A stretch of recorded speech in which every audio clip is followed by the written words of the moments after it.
China വീണ്ടും അമേരിക്കയ്ക്ക് വെല്ലുവിളിയുമായി രംഗത്തെത്തിയിരിക്കുകയാണ്. നമുക്കറിയാം, ചൈന അമേരിക്കയുടെ പെൻറ്റഗൺ പോലും ചൈനയ്ക്കകത്ത് ഉണ്ടാക്കുന്നുണ്ട് എന്ന റിപ്പോർട്ടുകൾ അമേരിക്കയെ വളരെയധികം അസ്വസ്ഥമാക്കുന്നുണ്ട്. പോരാത്തതിന് അമേരിക്ക എന്ത് നിർമ്മിച്ചാലും അതിൻ്റെ എല്ലാം ഡ്യൂപ്ലിക്കേറ്റ് അല്ലെങ്കിൽ അതിൻ്റെ എല്ലാം വ്യാജമായിട്ടുള്ള സാധനങ്ങൾ ചൈന ഉണ്ടാക്കുന്നുണ്ട്. പക്ഷേ അതിന് നല്ല ക്വാളിറ്റി ഉണ്ട് എന്നാണ് ചൈന അവകാശപ്പെടുന്നത്. ഉദാഹരണം, ChatGPT പകരം അമേരിക്ക നിർമ്മിച്ചതാണ് ഡീപ് സീക്ക് എന്ന് പറയുന്ന വേറൊരു AI സംവിധാനം എന്ന് പറയുന്നത്. ഇതിൽ അമേരിക്ക വളരെ ഞെട്ടലും രേഖപ്പെടുത്തിയിട്ടുണ്ട്, പ്രത്യേകിച്ച് ട്രംപ്. ഇപ്പോഴിതാ ഐക്യരാഷ്ട്രസഭയ്ക്ക് പകരം പുതിയ ഒരു ഐക്യരാഷ്ട്രസഭയ്ക്ക് തത്തുല്യമായിട്ടുള്ള ഒരു സംഘടന രൂപീകരിക്കാൻ ചൈന ഇപ്പോൾ നീക്കം നടത്തുകയാണെന്ന റിപ്പോർട്ടുകൾ പുറത്തു വരുന്നു. അത് 30 രാജ്യങ്ങൾ അതിൽ ഓൾറെഡി ചേർന്ന് കഴിഞ്ഞു, ഇപ്പോൾ തന്നെ പങ്കാളികളാണ് പാകിസ്ഥാൻ ഉൾപ്പെടെ എന്നാണ് ചൈന അവകാശപ്പെടുന്നത്. എന്തായാലും ലോക സമാധാനത്തിനും അന്താരാഷ്ട്ര തർക്ക പരിഹാരത്തിനും വേണ്ടി പ്രവർത്തിക്കുന്ന ഐക്യരാഷ്ട്രസഭ വലിയ തോതിൽ പരാജയപ്പെട്ടിരിക്കുന്നുവെന്നാണ് ചൈന പറയുന്നത്.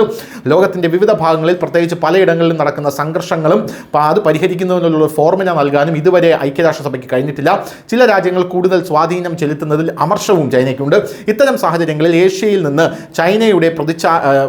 നിന്ന് വലിയ ഒരു രാജ്യത്തിൻ്റെ പ്രതിച്ഛായയുള്ള ചൈന ഐക്യരാഷ്ട്രസഭയ്ക്ക് ബദൽ തിരയാൻ തുടങ്ങിയിരിക്കുകയാണ്. പാകിസ്ഥാൻ, ബെലാറസ് തുടങ്ങിയ രാജ്യങ്ങൾ ഉൾപ്പെടുന്ന UN-നെ നേരിട്ട് വെല്ലുവിളിക്കാൻ കഴിയുന്ന ഒരു പുതിയ വേദി ചൈന ഒരുക്കിയിട്ടുണ്ട് എന്നാണ് ഇപ്പോൾ ലഭിക്കുന്ന റിപ്പോർട്ടുകൾ. പ്രധാന രാജ്യങ്ങളുമായി ചേർന്നൊരു പുതിയ ആഗോള മധ്യസ്ഥ ഗ്രൂപ്പ് രൂപീകരിക്കുന്നതിനുള്ള തയ്യാറെടുപ്പുകളും ചൈന ആരംഭിച്ചിട്ടുണ്ട്. ഈ ചൈനീസ് അഭ്യാസത്തിൽ 30-ലധികം രാജ്യങ്ങളാണ് പങ്കുചേർന്നിരിക്കുന്നത്. പാകിസ്ഥാന് പുറമെ ഇന്തോനേഷ്യ, ക്യൂബ തുടങ്ങിയ രാജ്യങ്ങളുമുണ്ട്. ഒരു അന്താരാഷ്ട്ര മധ്യസ്ഥ സംഘടന സ്ഥാപിക്കുന്നതിനുള്ള ഒരു കരാറിൽ ഏകദേശം 30 രാജ്യങ്ങളിൽ നിന്നുള്ള പ്രതിനിധികൾ അടുത്തിടെ ഹോങ്കോങ്ങിൽ ഒപ്പുവെക്കുകയും ചെയ്തു. ഇതോടെ രാജ്യങ്ങളുടെ ആഗോള സംഘടനകളുടെ സ്ഥാപകരായി മാറി ഈ പുതിയ സംഘടനയുടെ ആസ്ഥാനം ഹോങ്കോങ്ങിലായിരിക്കുമെന്നും ചൈന അറിയിക്കുന്നുണ്ട്. ഐക്യരാഷ്ട്രസഭ ഉൾപ്പെടെ 50 രാജ്യങ്ങളിൽ നിന്ന് 20 അന്താരാഷ്ട്ര സംഘടനകളിൽ നിന്നുമുള്ള പ്രതിനിധികൾ ആസ്ഥാന സ്ഥാപന ചടങ്ങിൽ പങ്കെടുത്തു എന്ന റിപ്പോർട്ടുകളും ഇപ്പോൾ പുറത്തു വരുന്നുണ്ട്. എന്തായാലും ഈ വർഷം അവസാനത്തോടു കൂടി ഇതിൻ്റെ സമ്പൂർണ്ണമായിട്ടുള്ള പണി തുടങ്ങുമെന്നും ചൈന പറയുന്നു. മധ്യസ്ഥതയിലൂടെ തർക്കങ്ങൾ പരിഹരിച്ച ആദ്യത്തെ അന്താരാഷ്ട്ര സർക്കാർ നിയമ സംഘടനയായി ഈ സംഘടനയെ വിശേഷിപ്പിക്കുന്നുണ്ട്.